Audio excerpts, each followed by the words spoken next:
Hello everyone. So இன்னைக்கு ஒரு நல்ல இன்ட்ரெஸ்டிங்கான வீடியோ தான் பார்க்க போறோம்.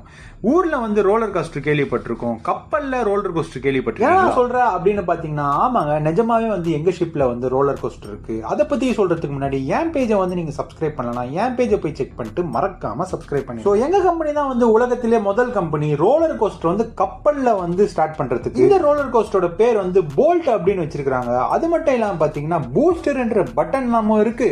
80 கிலோமீட்டர் ஸ்பீட் வரைக்கும் போகுது. ஒரு சைடுல என்னன்னா செம காத்து வேற அடிச்சிட்டு இருக்கு, கப்பல் வேற வேகமா போயிட்டு இருக்கு. இதுல பார்த்தா இதுவரை இவ்வளவு ஸ்பீடா போறது செம்ம த்ரில்லிங்கான எக்ஸ்பீரியன்ஸா இருக்கு. அது சரி, இதையாண்டா கப்பல்ல வச்சிருக்கீங்க அப்படின்னு பாத்தீங்கன்னா, இது ஒரு கெஸ்ட் எக்ஸ்பீரியன்ஸ்க்காக வச்சிருக்காங்க. கெஸ்ட்டுக்கு பாத்தீங்கன்னா 2 ரவுண்டுக்கு $15, அதாவது 1300 ரூபாயில 400 ரூபாய் வரைக்கும். வேலை சரி, எங்களுக்கு இந்த போல்ட் ஃப்ரீ தான். ஆனா எப்ப போனாலும் ஃப்ரீயா கேட்டா அப்படி கிடையாது. ஒரு ஸ்லாட்டடான டைம் கொடுப்பாங்க, அப்பதான் நம்மளும். அது சரி, இதெல்லாம் யாரா மெயின்டெனன்ஸ் பண்ணுவான்னு பாத்தீங்கன்னா கப்பல் அதுக்காக டெக்னீஷியன்ஸும் இருக்காங்க. இதெல்லாம் சரி, நடுவுல போயிட்டு மாட்டிங்கன்னா என்னடா பண்றது அப்படின்னு கேட்டீங்கன்னா, ப்ளூ கலர்ல நான் காட்டிட்டு இருக்கேன்ல, அது பேர் தான் ரெஸ்கியூ போல்ட் அப்படின்னு சொல்லுவோம். அதையும் இந்த ட்ராக்ல எங்களால ஷிஃப்ட் பண்ண முடியும். அப்படியே நம்ம வண்டி எல்லாம் டோ பண்ற மாதிரி நம்ம போல்ட்டையும் டோ பண்ணிட்டு வந்துருவோம். எங்க ஷிப்ல ஃபுல்லா அமெரிக்கன் பேசஞ்சர்ஸ் தான். அது மட்டும் இல்லாம ஷிப்ன்றதுனால எக்ஸ்ட்ரா சேஃப்டி ப்ரிகாஷன்ஸ் எல்லாமும் இருக்கும். உங்க ஃப்ரெண்ட்ஸ் இந்த மாதிரி யாராவது ஷிப்ல ஒர்க் பண்றாங்கன்னா அவங்க கிட்ட ஷேர் பண்ணி அவங்க ஷிப்ல என்ன இருக்குன்றது கேட்டு தெரிஞ்சுக்கோங்க.